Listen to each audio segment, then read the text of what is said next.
porque essa questão da universidade pública é uma reivindicação histórica, de longa data, né? Eu me lembro que eu estava no movimento estudantil, a gente ficava discutindo e debatendo, fazendo abaixo-assinado e levando para as universidades, mandando para Brasília e até agora nada. E aí, assim, a nossa proposta é que, mesmo sendo esse puxadinho, e aí, puxadinho da USP aqui, já que nós temos uma pessoa da USP aqui, né?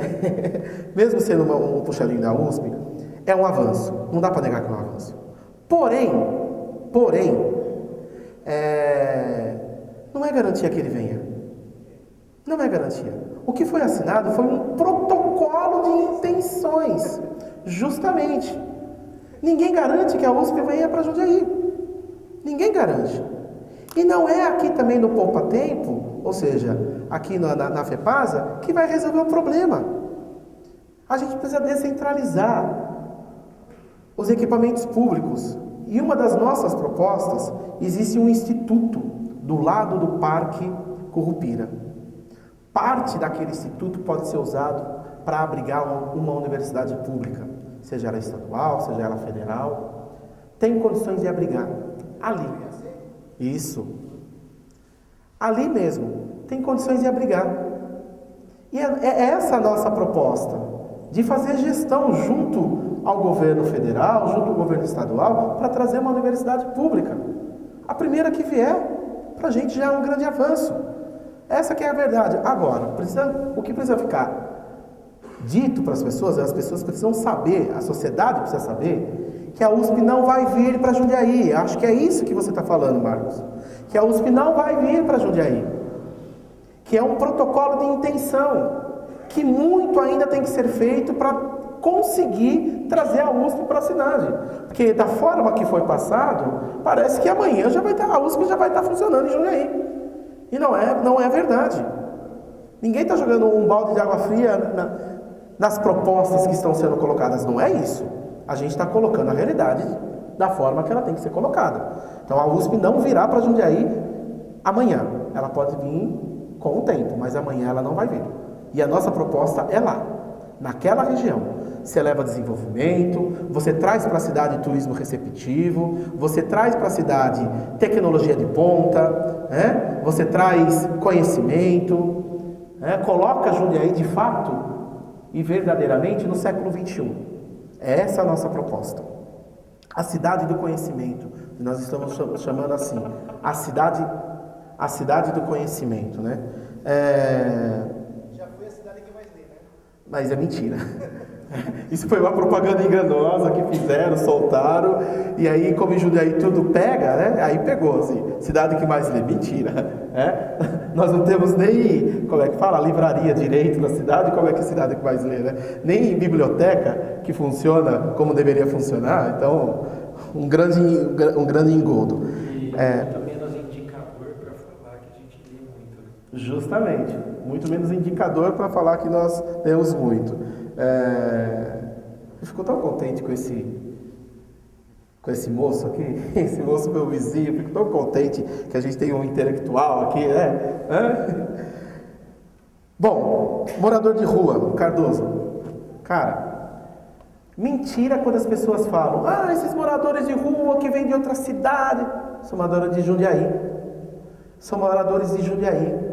E que por diversos motivos, financeiros, briga com a família, desilusão, depressão, foram para a rua.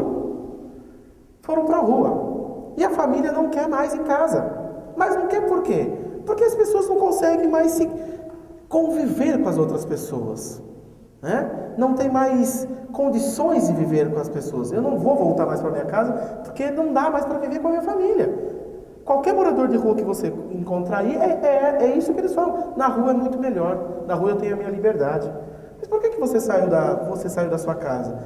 Porque teve um problema financeiro, porque eu briguei com a minha esposa. E tem muito adulto saindo das suas casas. Eu fiquei indignado e eu liguei na rádio. No dia que aconteceu isso, eu liguei na rádio. Uma semana antes, uma pessoa foi presa. Ele já tinha sido preso, tal, né? que ele tinha cometido uns crimes, aí foi levar o filho lá na escola, uma pessoa negra, foi preso no tronco na delegacia da Ponte São João. Acho que todo mundo acompanhou esse episódio aí, ou não? Não? Então, um negro já tinha cometido um crime, estava sendo procurado pela polícia, ele foi levar, estava fugindo, né? Ele foi levar a filha na escola, e a polícia identificou, reconheceu, acabou prendendo ele e levou para a delegacia para poder fazer todos os procedimentos. Mas ele já estava preso.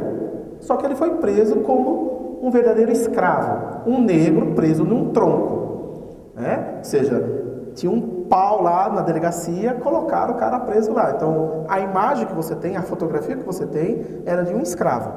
Aí aquilo me indignou, me revoltou, tal. Eu falei, não, eu vou para a imprensa, eu vou procurar a OAB. Procurei o pessoal da OAB na época, tal. O que a gente pode fazer? Fomos em cima. Ou seja, a investigação está rolando até agora, para saber o que aconteceu. E aí eu fui para a rádio falar da minha indignação. Que aquilo era um absurdo, que aquilo era racismo institucional, tal. Que isso não poderia acontecer. Cadê a Comissão de Direitos Humanos da Câmara Municipal da cidade? Cadê a nossa Secretaria de Direitos Humanos, que está engavetado lá até hoje? Tem mais de 10 anos que a gente fez a lei, né, o projeto de lei para a Secretaria de Direitos Humanos da cidade. Bom, enfim. E uma das coisas que eu disse foi o seguinte: não se espantem se amanhã a gente encontrar alguém morto, um negro morto, porque foi queimado em praça pública. Não se espantem. Gente, não deu uma semana, um morador de rua foi queimado na Vila Arens. Aí conseguiram identificar o morador de rua, aquela coisa toda. A investigação não foi para frente, não avançou, não, porque é morador de rua e tal, mas conseguiram identificar. A família dele oh, meu Deus do céu, tem muita coisa para falar aí. A família dele é do Jardim Tarumã. E aí foram falar com a família. Tinha esposa, né? Separou da esposa, abandonou filhos e tal, porque ele ficou desempregado e a família, ele não aguentou a pressão da família e ele foi para a rua. E aí começou a beber, começou a se drogar, né? Isso é um problema seríssimo, Cardoso. Esse é um problema seríssimo. Como que a gente resolve isso?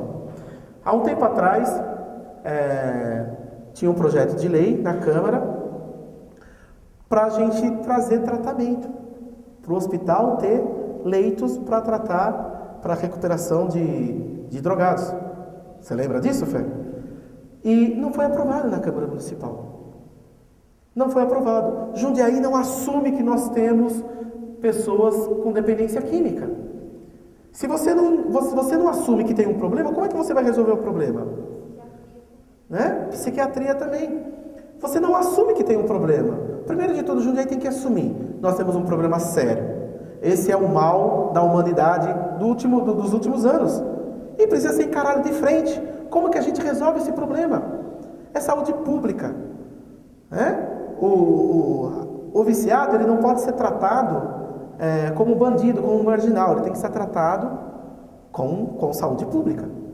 E nós vamos dar o devido respeito na saúde pública para essas pessoas. Né? Mas não é simplesmente tratar a saúde também da pessoa. Porque isso só não resolve o problema.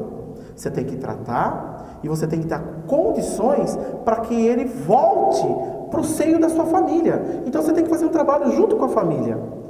Tem que ser um trabalho multidisciplinar. E nós temos no nosso programa de governo esse ponto específico para fazer esse trabalho. Esse trabalho através de algumas secretarias da saúde, da educação, da assistência social, por exemplo, né? Que pode dar esse suporte e aporte para que a gente consiga fazer esse trabalho e recolocar essa pessoa novamente no seio familiar. Recolocar essa pessoa novamente na sociedade. Porque a gente também não pode encarar essas pessoas como não dá mais nada, deixa para lá. Não é assim. A gente tem que assumir, existe um problema e nós vamos encarar esse problema de frente. Essa é a primeira questão, né? Para falar com um pouquinho do seu Cid, posso? É que você fica, né? Esse é seu trabalho. Para falar um pouquinho, dialogar um pouquinho com o seu Cid, de fato, o que o senhor falou tem toda a razão. Nós brigamos na época, fizemos manifestações, fizemos abaixo-assinado, para que a rodoviária não fosse instalada lá. Porque lá não era local não é local de rodoviária. Fora que aquela rodoviária parece um shopping, né? Você passa assim agora parece um shopping, assim, né? Aí você fala para as pessoas assim, não, aqui é a nossa rodoviária. Nossa, aqui é essa rodoviária. Aí você entra lá, chove dentro. Não tem manutenção. Ela foi privatizada, né? Ela foi privatizada. Quando eu falo que nós somos contra a privatização, a nossa rodoviária foi privatizada. Então, atendimento de qualidade. Aí você vai colocar o carro no estacionamento. Eu não deixo mais a minha moto lá. Eu só tenho moto, tá, gente? Eu não deixo mais a minha moto lá no estacionamento. Eu tenho medo. Porque tentaram arrumar minha moto lá dentro. Então, eu tenho medo de deixar minha moto no estacionamento. Não tem segurança. Entendeu? Então, estou falando dessa funcionalidade. Da funcionalidade de quem está indo de carro ou mesmo de ônibus. Você tem que ir lá na Avenida Jundiaí fazer um contorno para ir para São Paulo. Ou se você está vindo do interior, você tem que entrar na Avenida Jundiaí, né? Para poder pegar a Avenida da Jundiaí. Sim, gente, isso é absurdo. Isso é absurdo. Mas isso é gestão junto ao governo estadual. Junto à Dersa. Que prometeu várias vezes e não cumpre. Não cumpre por quê? Ele cobrou hoje, já tem 10 anos que ele cobrou, por que eu vou fazer? A contrapartida do shopping, por exemplo, que não existe. O shopping deu uma contrapartida. Duas. O shopping deu duas contrapartidas. Pois é. Uma é essa contrapartida. Ficou bonito, lindo, maravilhoso, né? A cascata lá. A outra contrapartida era onde era a delegacia que foi demolida, vai ser... Eu nem sei como que está a construção agora. A construção da UBS, né? Essa UBS, não é contrapartida. É que o shopping tem empréstimo no BNDES, no contrato ele tem que fazer alguma... Mas não que seja contrapartida entre o governo municipal e... É uma contrapartida do BNDES. Tá explicado então. Mas é uma contrapartida do BNDES. A contrapartida exata, muito bem falado. Agora eu não tinha essa informação. A contrapartida exata é a gruta ali, né? A cascata bonita, né? Sim, sabe? Então assim, é um absurdo. Agora, seu Cid, o quartel não vai ceder. Esquece. O quartel não vai ceder. Ele não vai abrir mão. Não vai abrir mão. Essa que é a grande verdade. Tá? Então, a gente sabe muito bem dos contratos milionários que foram feitos, com o antigo quartel aqui no centro e tudo mais. Então, a gente não precisa nem ficar discutindo essa questão dos contratos. Mas o fato é que não vai ser feito. Né? A Casas Bahia não poderia ter sido construída lá, a CBA não poderia ter sido construída lá, por dois motivos. Uma, que é próximo de área militar, então não pode ser construído nada perto da área militar, né? E outra, por conta de área de manancial, de APP, né? Então não poderia, e foram. Mas isso foi um acordo que eles fizeram, tal, e foi. Para a gente poder prorrogar aí a nossa Avenida Samuel Martins, eles não abrem mão. Eles não abrem mão. Eles falaram que eles não vão abrir mão de nada mais, que eles já perderam muito. Por quê? Porque bem onde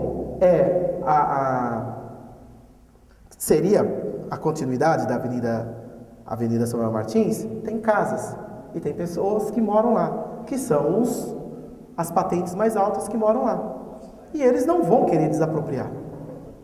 E eles já falaram isso. Então, na Vila Militar, isso. Eles não vão desapropriar as casas das patentes mais altas do Exército. São eles que moram lá, os oficiais que moram lá. E eles não vão fazer isso. Então a gente tem que encontrar um outro mecanismo. Hoje eu não sei responder para o senhor qual seria a solução. Hoje eu não sei. A gente precisa estudar um pouco mais, debater um pouco mais. Entendeu? É essa a questão.